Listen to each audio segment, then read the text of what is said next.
গণভোট এবং জাতীয় নির্বাচন একদিন হলে যে সমস্যার সৃষ্টি হবে তা হলো জনগণ তখন বিভিন্ন প্রার্থী বা দলের পক্ষে মার্কার পক্ষে চলে যাবে।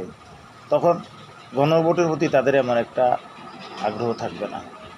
এই সুযোগে ষড়যন্ত্রকারী কোনো মহল যদি মানুষকে ভুলভাল বুঝিয়ে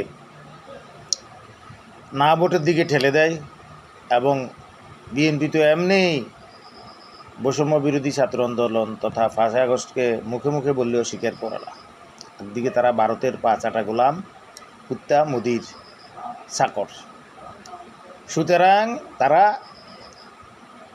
যদি কোনো কারণবশত হোঁচট খেয়ে ক্ষমতায় জামাত না যেতে পেরে জামাত বিরোধী দলে চলে যায়, বিএনপি ক্ষমতাবান হয়, তাহলে গণভোটের যে রায় সেটাকে তারা বিভিন্ন কৌশলে নস্যাৎ করে দেবে। সুতরাং আগেই গণভোট হওয়া উচিত।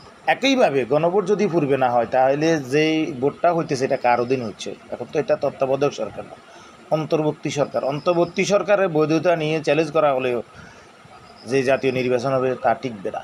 সুতরাং আগে গণভোট দিয়ে যদি জাতীয় নির্বাচন হয়, জাতীয় নির্বাচন হবে গ্রহণযোগ্য এবং অন্তর্বর্তী সরকার হবে অত্যন্ত শক্তিশালী, এবং জুলাই যোদ্ধারা পাবে তাদের উচিত মর্যাদা, এবং তারা দেশপ্রেমিক হিসেবে স্বীকৃতি পাবে, এবং তারা জুলাইয়ের যোদ্ধা হিসেবে তারা বাতা সম্মানী সহ সব কিছু পাবে। এবং এখন পর্যন্ত জুলাই যোদ্ধাদের ভিতরে শ্রেষ্ঠ জুলাই যোদ্ধা বীর বিক্রম, বীর উত্তম, বীর শ্রেষ্ঠ এরকম কোনো কিছু ঘোষণা করা হয়নি।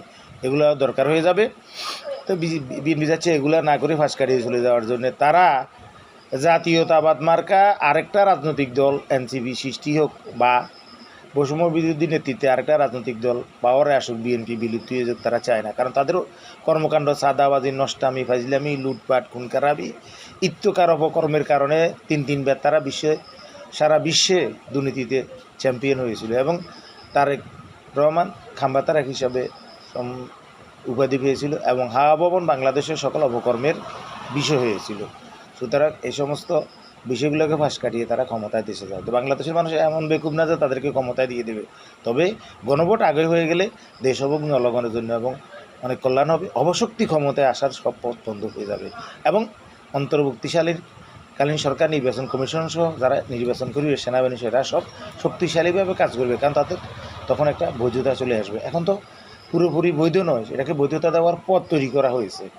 সুতরাং জনগণ এত বোকা নয় যে বিএনপির কাঁচা কথায় মানুষ ভুলে যাবে। সুতরাং গণভোট নির্বাচনের পূর্বে করে দেশের ভিত্তি হইলে তৈরি করা হোক, সব কিছুর ভিত্তি শক্ত করা হোক। আসসালামু আলাইকুম।